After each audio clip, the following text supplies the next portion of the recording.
Hi అండి, అందరికీ నమస్తే. ఈరోజు బీరకాయ పాలతో చేసిన కూర. బీరకాయ ముక్కలు బాగా చెక్కు తీసుకొని ఇలా కోసుకోండి. వాష్ చేసుకున్నాక ఒక ఉల్లిపాయ, ఒక పచ్చిమిరకాయ కోసుకోండి. పొయ్యి మీద ఆయిల్ పెట్టుకుని పోపు దినుసులు, ఎండుమిరగాయలు, కరివేపాకు వేసుకొని వేగినాక ఇవి వేసుకోవాలి. ఇదంతా ఇట్లా కలుపుకున్నాక మూత పెట్టి మగ్గించుకోవాలి.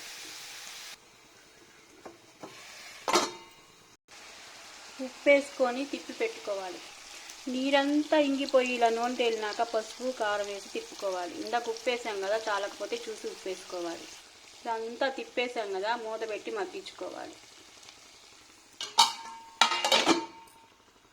కారం కూడా మగ్గిపోయినాక స్టవ్ ఆఫ్ చేసుకోవాలి. కొంచెం చల్లారనివ్వాలి. ఈ కూర కొంచెం చల్లారినాక పాలు పోసుకొని తిప్పుకోవాలి. బీరకాయ పాలకూర రెడీ.